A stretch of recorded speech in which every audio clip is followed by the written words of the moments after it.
All right, so get this. Today's deep dive takes us straight to Japan. Straight to the heart of it. Yeah, we're talking like breaking news, Mm-hmm. cultural trends, you name it, all pulled from the Japan News website. Hot off the press. Yeah, from October 4th, 2024. Fresh. Super fresh. It's amazing how these stories we're going to go over, right? They give us a snapshot of what really matters in Japan today. I'm with you. From the political sphere to daily life. It's all connected. Totally. And speaking of the political sphere, we've got a new prime minister in the House, Shigeru Ishiba, Big news. and his first policy speech. It's got everyone talking, Making waves for sure. huge emphasis on disaster management. Which makes total sense, right? Right. Given Japan's history with earthquakes, typhoons, you've got to be ready. Absolutely. It's like this need for the whole nation to be resilient. Exactly. It's about being prepared for anything. And on top of that, he's also super focused on boosting those regional economies. It's like a two-pronged approach. Right. It's like he's saying we need to be ready for anything, but also build for a brighter future for everyone. Especially with an election just around the corner. High stakes. Definitely. This is going to be a fascinating campaign. I'm here for it. Will this vision for Japan resonate with voters, though?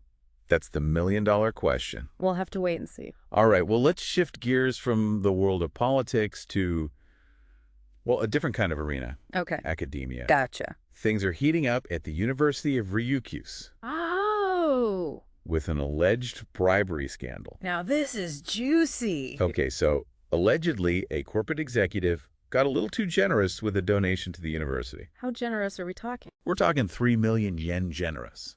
Wow. And the understanding was that this donation would basically guarantee a lecturer position for someone they recommended. So it wasn't exactly a selfless act of philanthropy. Yeah, it's a bit shady, right? It definitely raises some eyebrows. It makes you think, where does philanthropy end and influence peddling begin?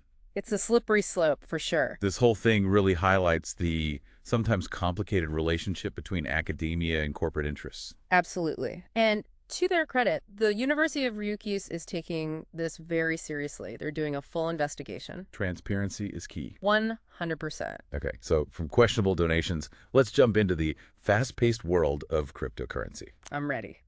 Ethereum co-founder Charles Hoskinson. He's calling Japan the potential crypto hub of Asia. Bold statement. It's not just hype, though. So what's he basing that on? He points to Japan's history of being really innovative technologically. Right. They're really solid financial systems. Makes sense. And the fact that they were early adopters of blockchain technology. They were ahead of the curve. All of that combined. He thinks they could be a real leader in the crypto space. Interesting. So it's not just about what's happening in Asia, it's about Japan making moves on the global stage. Exactly. Especially when we're talking about the future of finance. High stakes indeed. But hey, it's not all algorithms and digital currencies. We've also got stories that give us a peek into the everyday lives of people in Japan. The human side of the news. Exactly. And one thing that caught my eye was an article about how rice prices are going up. Oh, that's never good. Especially in Japan, where rice is such a staple. Yeah, when the cost of rice goes up, everyone feels it. It's a global experience, right? Totally. That feeling when you're at the grocery store and everything's more expensive? It's a universal language. Exactly. But on a lighter note, Okay, hit me. there's this new ramen joint that everyone's buzzing about. I'm always down for some good ramen. Apparently, it's this 107-year-old ramen shop in Gifu City. Wow, over a century old. Yeah, and they're famous for their traditional soy sauce-based ramen. Now we're talking. Get this, it's only 600 yen a bowl. That's a steal. It just goes to show that even in our fast-paced world, some traditions never go out of style. Comfort food is eternal. And speaking of tradition with a twist, this deep dive wouldn't be complete without a little exploration of some of the cool cultural happenings in Japan. I'm ready for it. So from the world of high fashion to the global stage of pop music, Japan's making its mark. Always innovating. Okay, so get this. Maison Yoshiki, That's Yoshiki's fashion brand, right? the one and only ex-Japan drummer, Yoshiki.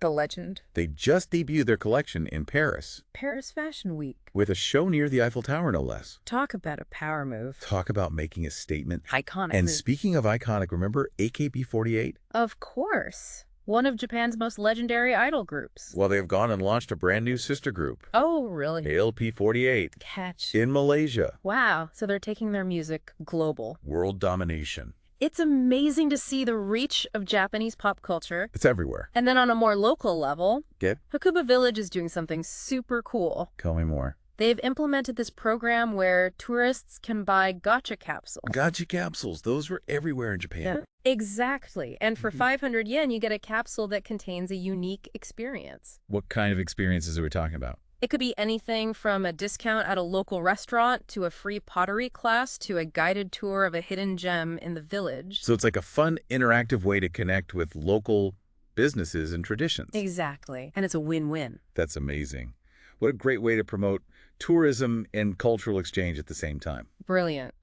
And it's not just happening in villages. The Forest Festival of the Arts Okayama is attracting global attention with its incredible art exhibits from around the world. It's like this theme is emerging, right? What's that? Whether it's high finance pop culture or even something as simple as a bowl of ramen, Japan is a place where tradition and innovation collide. I like that. They're not afraid to embrace both the old and the new. It's a really cool mix. Yeah. And speaking of honoring the past, did you see the article about the Tokaido Shinkansen? The bullet train. Yeah, it's celebrating its 60th anniversary. 6 decades. That's incredible. I know. Right? That says a lot about Japan's dedication to innovation and efficiency. It's become a symbol of Japan's technological prowess. Totally. And think about it.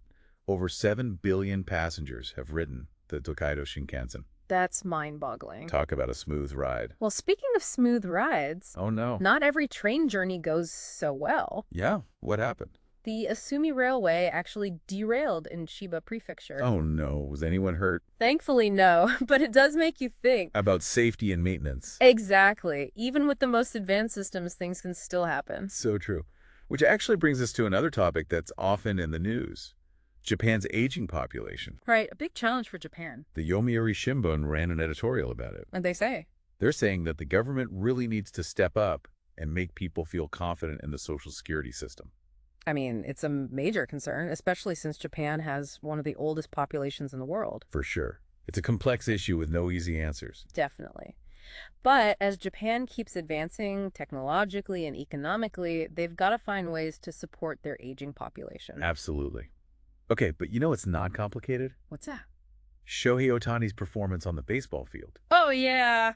He's on fire. The guy's machine. Looks like he's about to win both the home run and RBI titles. He's unstoppable. Did you hear about the auction for his 50-50 home run ball? No, how much is it going for? An estimated 430 million yen. You're kidding. Nope, it's insane. That's wild. And Ohtani's not the only one making Japan proud on the international sports scene. Who else? Yoshinobu Yamamoto, The rookie pitcher for the Dodgers? the one and only. He just got his first win since June. Good for him. It's always great to see Japanese athletes doing so well. It's inspiring. Although on a more serious note, What's up?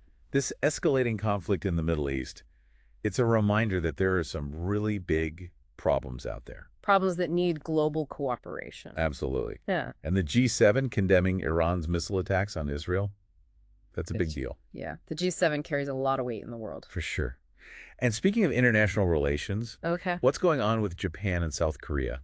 Things are looking up, maybe. How so? Well, there's that stolen Buddhist statue, remember? Yeah, what about it? A South Korean temple said they're open to giving it back to Japan. Really? That's huge. It could be a big step towards better relations between the two countries. Let's hope so. And there was also that Japan-South Korea Exchange Festival that just happened in Seoul. All about cultural exchange. Exactly.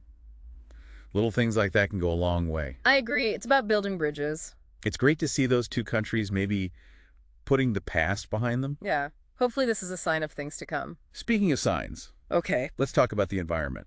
Always a hot topic. Did you hear that Britain just shut down its last coal-fired power plant? Really? Wow. That's a big deal. Right. It's a major move towards cleaner energy. Definitely makes you wonder what other countries are going to do next. Yeah, like how will Japan respond? Especially with their history of technological innovation. Exactly. And it's not just about the future either. What do you mean? Well, that recent typhoon Krathon. But when they hit Taiwan. Yeah, tragically 2 people died. That's awful. It's a reminder that these extreme weather events are a real threat. And it brings us right back to Prime Minister Ishiba's focus on being prepared for disasters. Full circle. Right, so all these global issues, they're not just headlines. They're affecting real people's lives. Exactly. But even with all the challenges, there's still hope. Absolutely. Like that Gacha Capsule program in Hokuba Village. Such a cool idea. It's creative, it's practical, it just works. And it speaks to that playful side of Japanese culture. Totally. Those Gacha capsules are everywhere. They're iconic. Speaking of iconic, it's sad to hear that Princess Aiko had to cancel her trip to the Noto Peninsula because of the earthquake. Yeah, that's understandable. Safety first. It just goes to show that even with all the good news and progress, sometimes Mother Nature has other plans. So true. It's a good reminder that we're all connected, in a way. And speaking of connections, Yeah. we saw a lot of articles about the struggles of family businesses in Japan. Right. They're facing some tough times. It's interesting, though, you have this country that's super innovative, always pushing boundaries. Right. But at the same time, you have these centuries-old businesses that are struggling to survive. It's a clash of tradition and progress. Exactly. It's like Yeah. the more things change, the more they stay the same. There's a certain poetry to that. You know, as we wrap up this deep dive into Japan, It's been a journey. I'm left feeling kind of optimistic. Me too. There's a resilience to Japan. Totally. They've got this dedication to innovation, but also a deep respect for their history and traditions. It's a powerful combination. Well said. And to everyone listening, Thanks for joining us. we hope this deep dive has given you a glimpse into what's happening in Japan right now. The big picture and the small moments that make it so unique. Keep asking questions. Keep exploring. And who knows? Maybe you'll discover something amazing along the way. Well said. Until next time.